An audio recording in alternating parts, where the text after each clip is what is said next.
Precisa abrir a câmera agora ou só na hora da parte de cada um?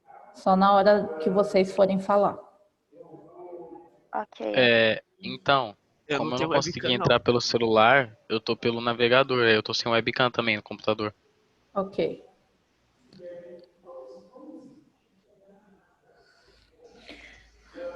Estão conseguindo visualizar? Sim. Sim. Sim. Beleza. Então, podem começar. Bom dia, gente. Vamos falar sobre a Idade Média e vamos falar sobre a Idade Média e o mundo feudal. Eu vou começar falando pelas características gerais do modo de produção feudal.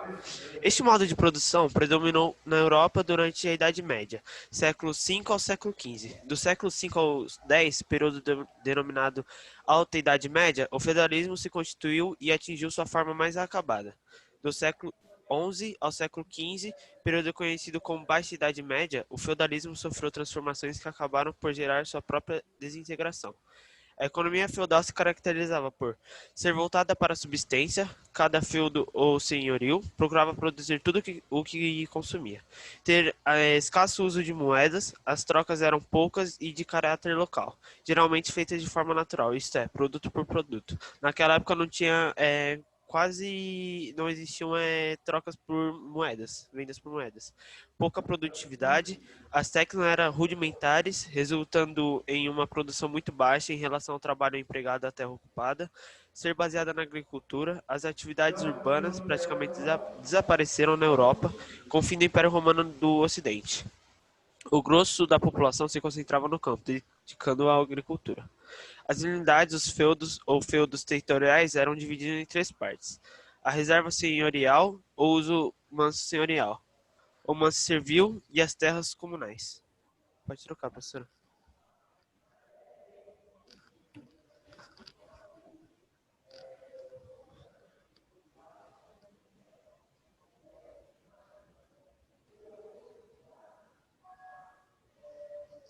Eu vou falar um pouco só sobre a sociedade tal, junto às características políticas do feudalismo. A sociedade feudal é aquela que se formou durante o feudalismo na Idade Europeia. Tinha como origem a mistura de elementos do Império Romano e dos povos germânicos invasores.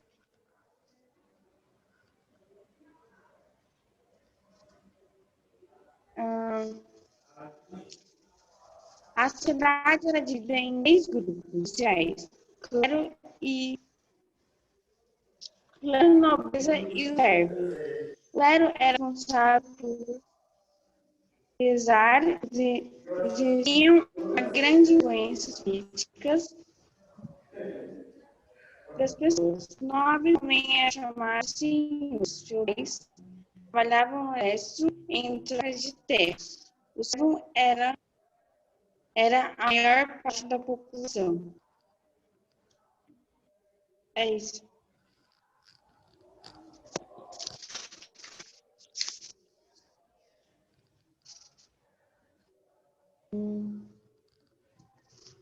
O clero está em ordem social e era composto por integrantes da igreja católica: padres, bispos, monges,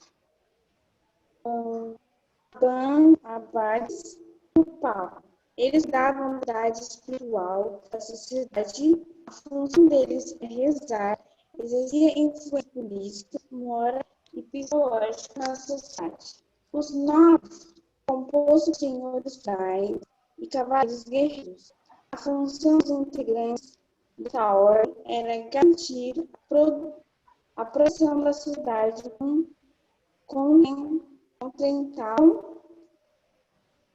concentrar o poder em função da propriedade de terra e terceiro, o poder da justiça. Eles eram chamados de feudos e moravam em castelos com os famílias. E os camponeses, os servos, estão presos à terra sem os bens através de obrigações, em nome de prestações de serviço e pagamento de impostos e taxas.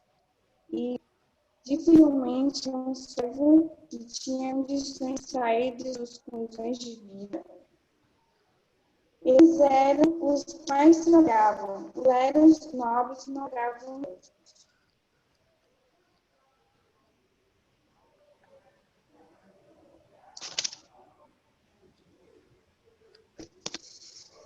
As características da sociedade feudal. A sociedade feudal é hierarquizada e mental. E era muito difícil para uma pessoa passar de uma posição social a outra. E que a pessoa passa a assumir um papel bem definido na sociedade. Este modo de organização social durante o feudalismo recebeu total defesa da Igreja. Essa defendia a ideia de que Deus definia a condição em que a pessoa veio ao mundo. A posição social da pessoa era determinada pelo nascimento e pela posse da propriedade, principalmente as terras. Havia uma grande disparidade de renda entre camadas dos mais ricos, os feudais e nobres, e os mais pobres, os servos camponeses. A sociedade feudal era marcada pela forte desigualdade social.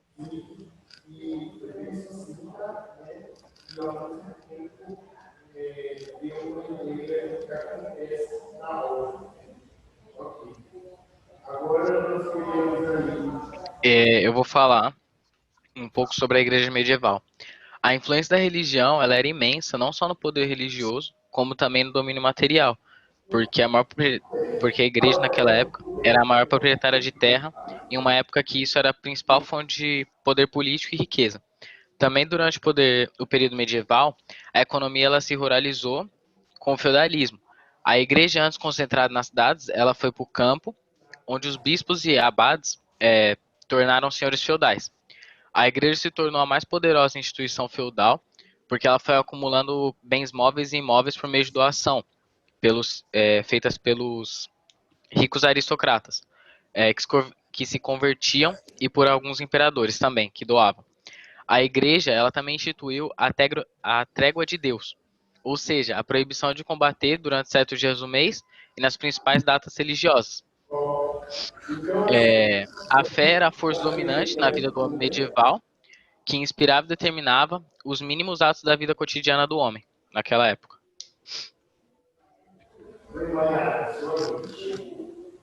Isso que eu não esperei lá no começo, né? Porque às vezes a gente vê quando não dá certo, é tudo isso. Vai lá, amanhã. Pode passar o slide. Aí vem a Maiara.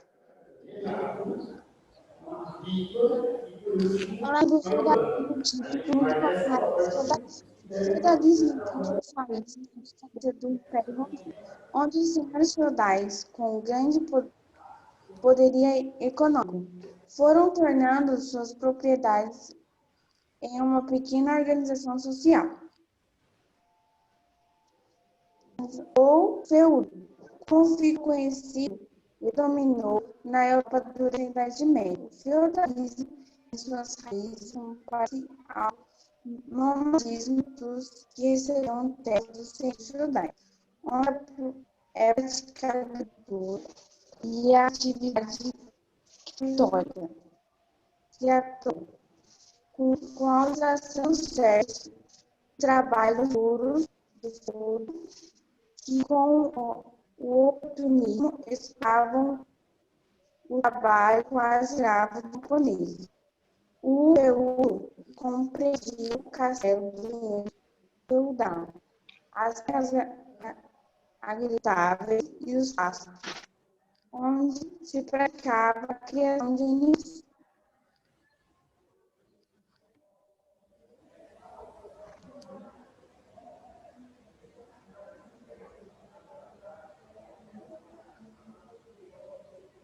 Camponeses costumava se referir a uma parcela de população que no período medieval nascia, vivia, trabalhava e morria em condições precárias em dominaram os reinos, como França, condições de vida, como a França nas condições de vida de classes camponesas, se mantinham praticamente inalteráveis.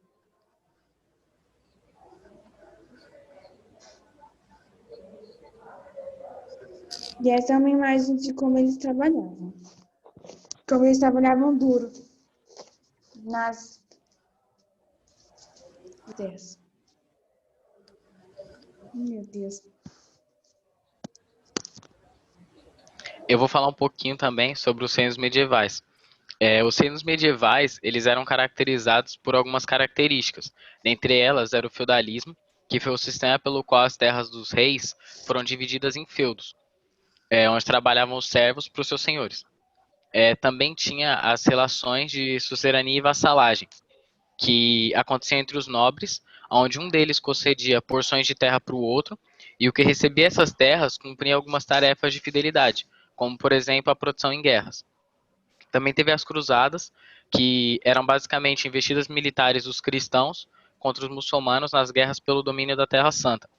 Tinha as ordens de cavalaria, que uniam os nobres que destinavam suas vidas aos combates, e elas tornaram-se muito respeitadas na sociedade medieval e engrossam o combate dos católicos contra os islâmicos. Em 406, teve um marco importante dessa nova fase, que foi uma confederação de povos constituída por vândalos, suevos, alanos, que iniciou a invasão do Império Romano do Ocidente, sem enfrentar grande resistência, porque esse império já estava meio, como pode dizer, desmantelado nesse período. Dos reinos que mais se destacaram nesse período, a gente tem o reino vândalo, o reino dos ostrogodos, o reino dos visigodos e o reino dos burgúndios. Pode passar. Também vou falar um pouquinho do Império Carolíngio. O Império Carolíngio ele foi um grande império dominado na Europa Ocidental e Central durante o início da Idade Média.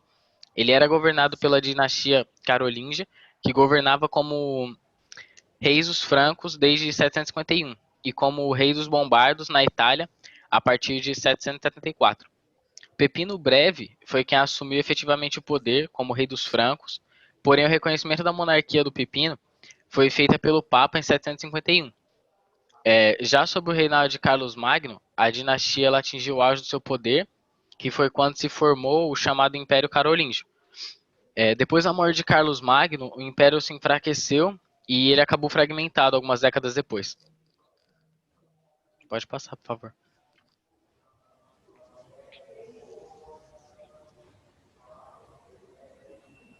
Falar sobre a contribuição dos islâmicos, eslavos e normandos para a formação da Europa feudal. No século IV, a Europa encontrava-se ameaçada praticamente por todos os lados, sofrendo com frequentes invasões de diferentes povos, que comercializavam, mas também saqueavam diversas regiões.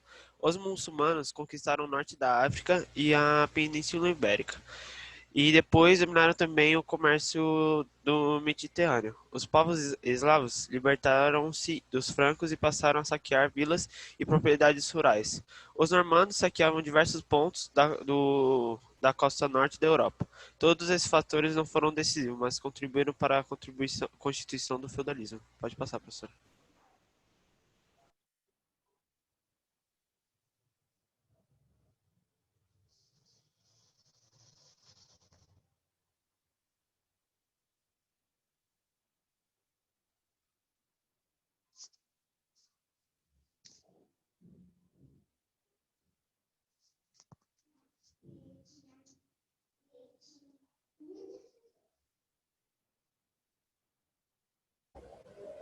Esse eu acho posso. que, eu acho que pode passar também essa parte, Daniele.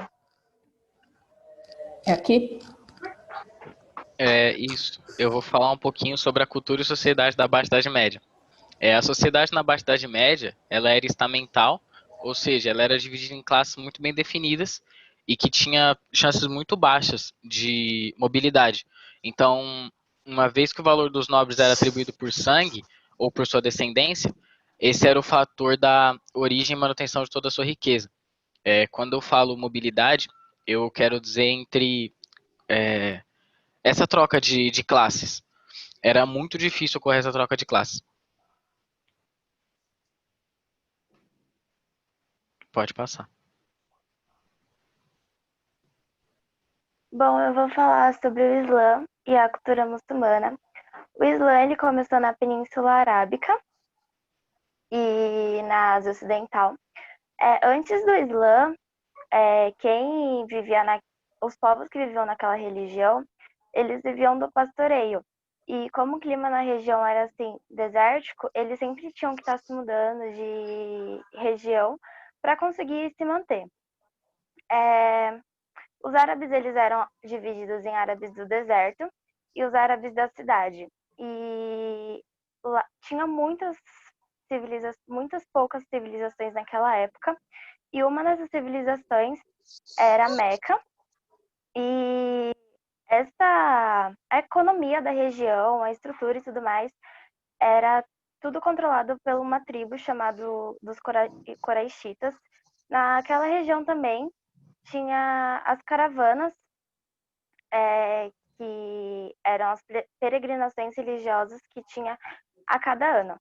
Maomé, ele nasceu naquela região e ele sempre participava dessas caravanas e tudo mais. E foi aí que surgiu o islamismo, né? Como ele sempre tinha que estar nessas caravanas, ele não tinha muito tempo para meditação. Só que aos 20 anos ele se casou com uma viúva muito rica, então ele conseguiu assim ter um tempo para meditar, refletir sobre as coisas de Deus. E ele relatou que um dia ele estava numa montanha e ele conseguiu, como eu posso dizer, ele viu a imagem do arcanjo Gabriel e ele disse que ele acreditou, né, ser um profeta enviado por Deus para aprimorar a religião deixada por Jesus, Moisés e Abraão nos séculos passados. No início, ele não tinha muitos seguidores. Os poucos seguidores que ele tinha eram membros da sua família e alguns amigos muito próximos. Então, ele resolveu se mudar para a cidade de Medina, que era uma cidade muito próxima. Só que no ano de 630, ele voltou para a cidade, ele e seu exército invadiu a cidade de Meca e conseguiu dominar toda a região de Meca, né? E os seus principais ensinamentos, as doutrinas do islamismo, foi deixadas no Alcorão. O islamismo, ele foi influenciado, teve bastante influência do judaísmo, do cristianismo e o mazdeísmo, que é uma religião persa. Ele não deixou. Pode voltar no slide anterior. Isso. Ele não deixou, como posso falar, pessoas para sucessores.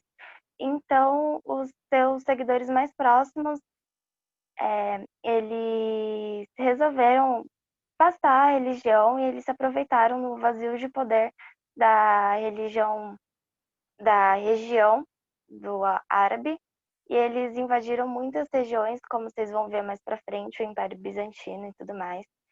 E eles conseguiram também impor o islamismo, ele se espalhou até pelo norte da África e tudo mais, né? Acreditam-se que o islamismo tenha ficado por mais de 700 anos. O islamismo não, os povos árabes tenham ficado naquela região por mais de 700 anos. A cultura muçulmana, que vou falar um pouquinho agora, naquela época a medicina era mais avançada, a medicina árabe era mais avançada do que a medicina europeia. A religião que guia a cultura muçulmana é o islamismo e tem como livro sagrado, né, o Alcorão. Falando um pouco sobre a cultura muçulmana atualmente, eles não comem carne de porco, não tomam bebidas alcoólicas e eles têm que fazer 5 orações diárias e cada oração tem seu determinado horário. Pode passar, Aniele. Aí é uma imagem da mesquita de Al-Haram, ela está localizada na cidade de Meca, e só podem entrar nessa mesquita as pessoas que são realmente muçulmanas. Pessoas de outra religião não podem entrar. Pode passar.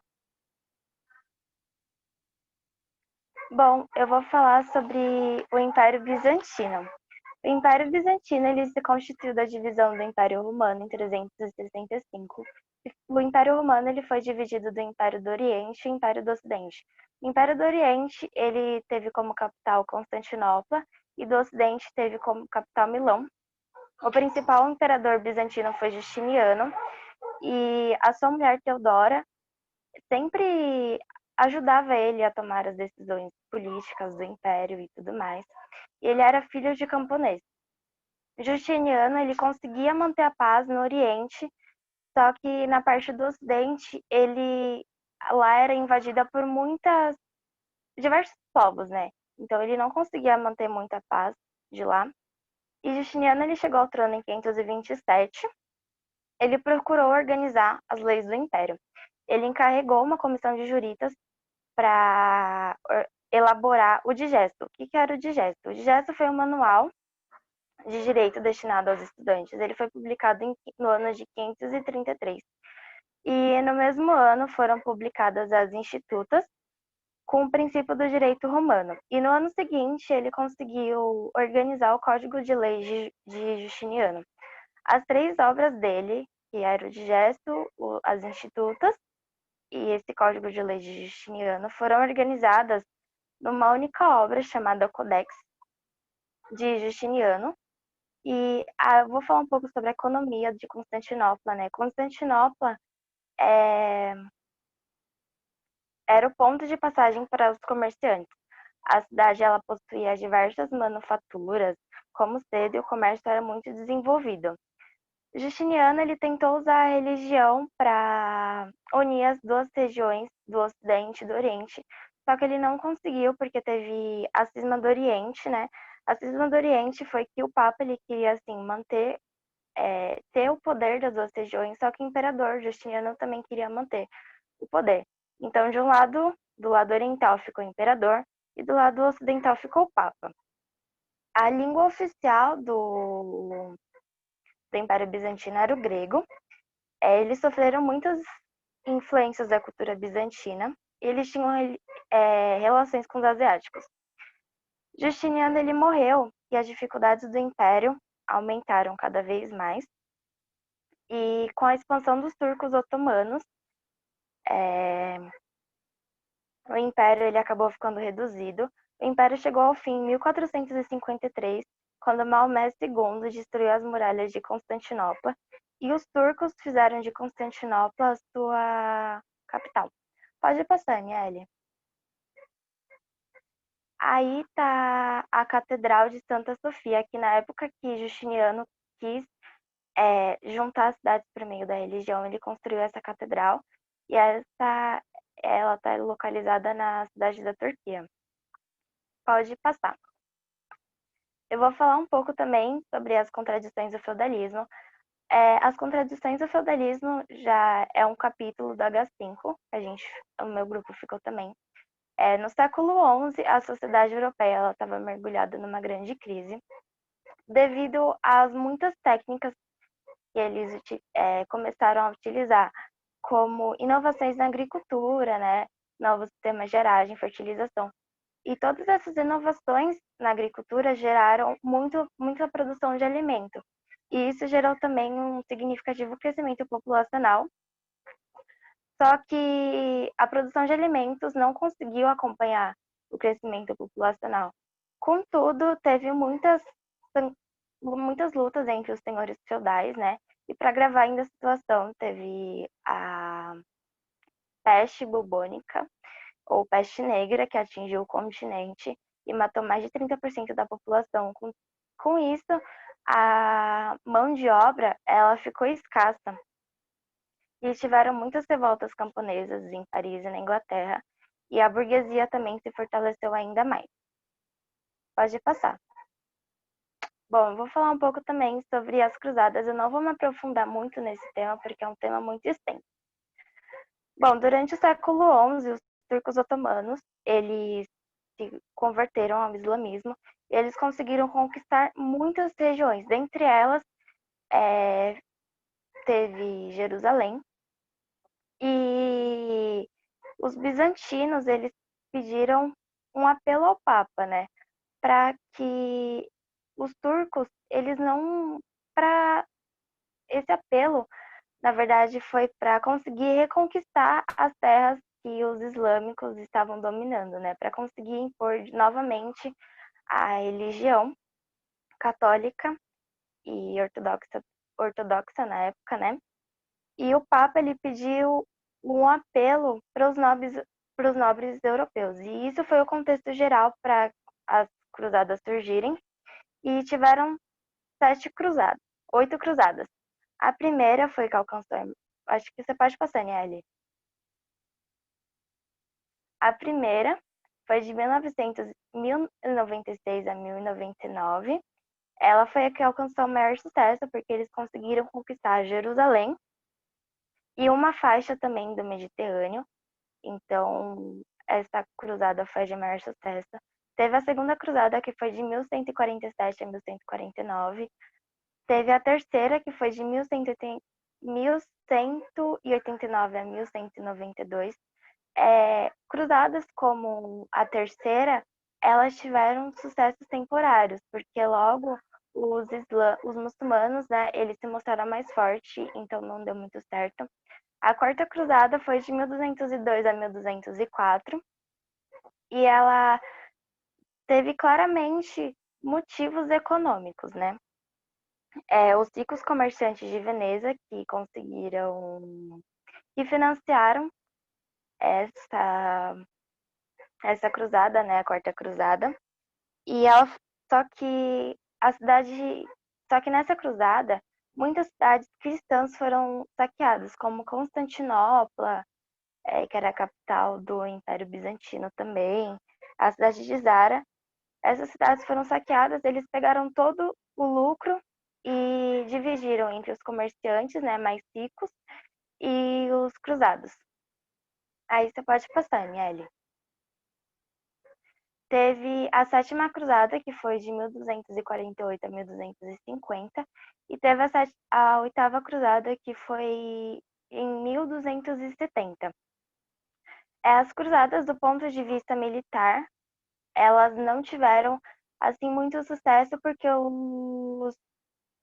como eu posso dizer, os muçulmanos, eles ainda continuam dominando essa região.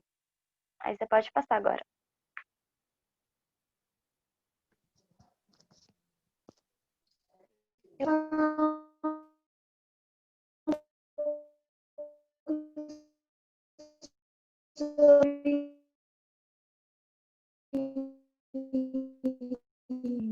Renascimento comercial urbano. Ela foi marcada em ponto ao social e dando inicial ao capitalismo comercial.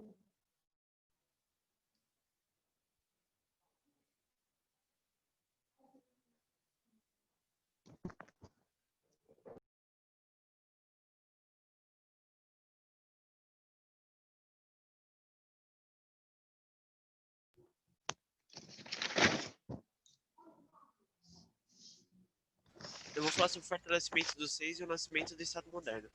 O poder político fragmentado constituía obstáculo à expansão do comércio. Os comerciantes eram obrigados a pagar impostos nas diversas barreiras alfandegárias dos feudos. Eram principalmente os denominados direitos de passagem por uma ponte, uma estrada ou simplesmente pelas terras do feudo. Ao longo do Rio Sena, por exemplo, havia um posto de alfândega a cada 11 ou 12 quilômetros. Como se não bastasse, cada feudo possuía sua própria moeda, e muitas vezes um sistema de pesos e medida local, o que tornava bastante difícil as transações comerciais. Por vezes, as caravanas de comerciantes eram saqueadas por bandas de salteadores e pelos próprios senhores feudais. A burguesia comercial procurou se apoiar no rei para tentar superar esse estado de coisas. Somente uma nação unificada, com leis nacionais, uma só moeda, um sistema de pesos e medidas único e uma só justiça garantia a expansão e a segurança das atividades mercantis. O processo de fortalecimento do poder real deu origem ainda na Baixa Idade Média. As monarquias nacionais de França, Inglaterra, Espanha e Portugal. Na Alemanha e na Itália, a centralização teria de esperar o século XIX. Na Inglaterra, a centralização política começou em 1066, quando Guilherme o Conquistador, duque da Normândia, ficava na França, invadiu a ilha. Contando com uma burocracia e um exército, o rei Guilherme conseguiu até manter os barões feudais sob sua autoridade. Entre 1154 e 1189, reinou Henrique II, fundador da dinastia Plantageneta. O poder desse rei estendia-se até regiões da França que lhe couberam por herança. No entanto, no ano de 1215, um sucessor de Henrique entrou em choque com barões feudais que obrigaram o rei João Sem Terra a assinar a Magna Carta. Esse documento pode ser considerado o primeiro passo para o estabelecimento do parlamento inglês. No entanto, foi depois da Guerra dos 100 Anos, como veremos, que a monarquia inglesa efetivou o processo da descentralização. Dessa forma, na Inglaterra, embora o rei conseguisse a centralização política, teve o seu poder limitado pelo parlamento. Com o poder político na França bastante fragmentado, depois da desintegração do Império Carolíngio, foi somente com Filipe Augusto, entre 1180 e 1223, da dinastia dos Capetos, que os monarcas franceses começaram a se fortalecer. A retomada de territórios que se encontravam na mão dos Plantagenetas foi um de seus importantes feitos. Além disso, Felipe organizou um eficiente sistema de arrecadação de impostos, obtendo recursos para fortalecer o Estado Nacional de Informações. Seus sucessores lutaram contra a influência da Igreja na França, pois sua presença marcante limitava a expansão do poder real. Vocês têm 2 minutos até a live cair.